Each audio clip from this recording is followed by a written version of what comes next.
শারমিন কোথায় তুমি? আমি এখানে। তুমি তরকারি খাওয়া বন্ধ করো, খুশির একটা খবর আছে।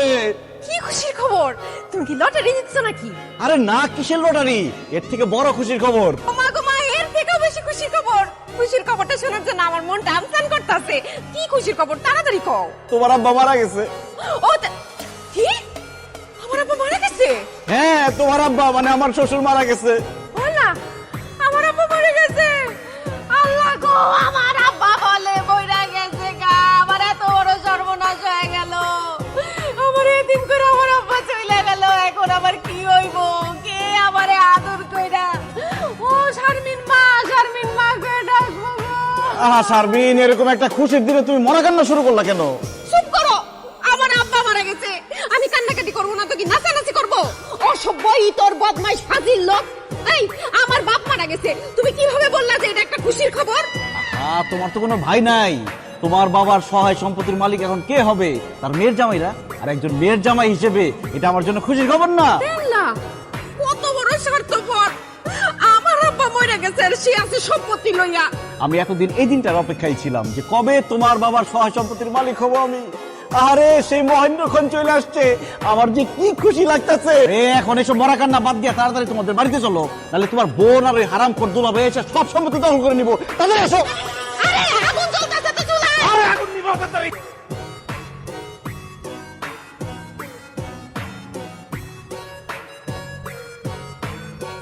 কি ব্যাপার, এরকম ঠাড়া পড়া রোদে তুমি দৌড়াইতেছো কেন? আরে দৌড়াবো না তো কি করবো, আমার শ্বশুর মইরা গেছে। আমার শ্বশুর বাড়িতে আমার দ্রুত যাইতে হইব না। খবরদার, একটা ফালতু কথা কইবা না। আম্মা কি কইছে তুমি শুনো নাই ফোনে? আব্বা অসুস্থ, মরে নাই। আরে পারবিন, কেউ মারা গেলে নিকট আত্মীয় স্বজনকে ডাইরেক্ট কয় না যে মারা গেছে, কয় অসুস্থ, তোমরা দ্রুত আসো। তোমার আম্মা যত করেই বলুক যে অসুস্থ, আমি শিওর আমার শ্বশুর আর নাই, শেষ। হে আল্লাহ, তুমি এগুলা কি কইতাছো? তোমার কথা শুনে তো আমারই ভয় লাগতেছে। আব্বা কি আসলে মরে গেছে? তাড়াতাড়ি একটা রিকশা ডাকো না। আইছে রিক্সা। এই নিজের শরীরটা দিয়ে দেখছো? হ্যাঁ, খায়া খায় শরীরটা কি বানাইতেছো? হাঁটো নাইলে দৌড়াও, শরীরও ভালো থাকবো, মনটাও সতেজ থাকবো। একদম ফালতু কথা কইবা না। তোমার টাকা খরচ হইব দেখা তুমি রিকশা নিবা না। তোমার আমি চিনি না। আমার না খুব ভয় লাগতেছে আব্বার জন্য। রিকশা ভাড়া লাগলে আমি দিব, আল্লাহর দোহাই লাগে তুমি একটা রিকশা নাও। রিক্সা ভাড়া তুমি দিবা? এক কাম করো, তুমি রিক্সা ভাড়াটা আমার দিয়ে দাও, আমি তোমার কোলে করে নিয়ে যেতেছি। আল্লাহ রে, কোন ছেসরার বাচ্চার আমি বিয়ে করছিলাম। এই, তুমি যদি আমার কোলে করে নিয়ে যাও, মানুষজন দেখলে কি কইব? মানুষের কথায় কি বা আসে যায়? আরে আমি তো আমার শালিরে কোলে নিতেছি না, আমি আমার বউরে কোলে নিতেছি। রিক্সা ভাড়াটা তুমি আমার দিয়া আমার কোলে আসো, আমি তোমাকে নিয়ে যাচ্ছি। তোমার কোলে ওঠার কোনো শখ আমার নাই। রিকশাও নিতে হইব না, আমি হাইটেই যাব। না পারবি না, আইডিয়া গেলে হবে না, দৌড়ে যাইতে হবে। কারণ তোমার আমার আগে যদি তোমার ছোট বোন আর ওই যে তার স্বামী সাদা মুলাটা চলে আসে, তাহলে আমার শ্বশুরের সকল সম্পত্তি তো তারা হাতায় নিবে, তাহলে তো আমি জানে মার্ডার হয়ে যাবো। দৌড় দাও, দৌড় দাও।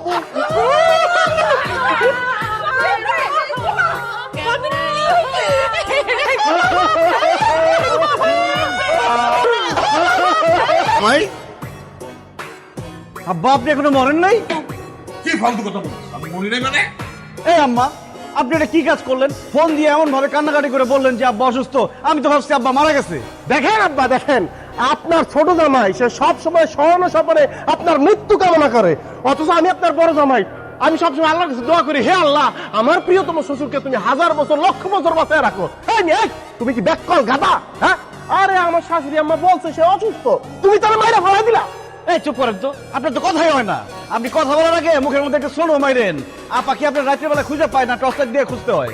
এই, তুমি কি করতে চাও? আমি কালা কালা গলার মালা, আর তুমি সুন্দর গাছের বান্দর। এই মিয়া, এগুলি কি পরে আইছো? এগুলো জামা কাপড়ের কাপড়ে পরে, দেখলে তো মনে হয় 3 বেলা গাঞ্জা খাও, হিরোইন খাও, একটা হিরোইন চিনিয়া। নায়কের মতো একটা ছেলের আপনি হিরোইনচি বলতেছেন? এই কথা বলে সে প্রমাণ করে দিল সে একটা অশিক্ষিত, সে একটা খ্যাত, সে একটা ফকিন্নি। এই ছেলে, এই তুমি কারে খ্যাত বলতেছো? তুমি জানো আমার জামাই কত বড় চাকরি করে? আমার জামাইয়ের পিছনে কত মানুষজন ঘুরে জানো তুমি? লোকজনের থেকে টাকা পয়সা নিয়ে টাকা ফেরত না দিলে লোকজন পিছে পিছে ঘুরবই। করে তো ইন্স্যুরেন্সের কোম্পানিতে চাকরি। আবার বড় বড় কথা। দেখ না তোর জামাইয়ের চাপা মারতে মারতে গলার রগমগ সব ঢিল হয়ে গেছে। তাও তো আমি একটা ইন্স্যুরেন্স কোম্পানিতে চাকরি করি, কমিশন পাই। তোমার জামাই করে নাকি একটা বেকার ভাদাইমা?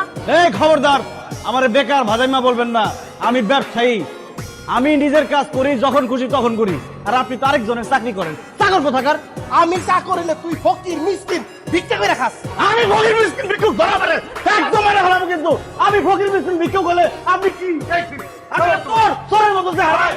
দোহাই লাগে তোমরা একটু থামো, ঝগড়াঝাটি বন্ধ কর। চলো ভিতরে চলো, তোমাকে দুজনের সাথে আমার জরুরি আলাপ আছে। আসো আসো।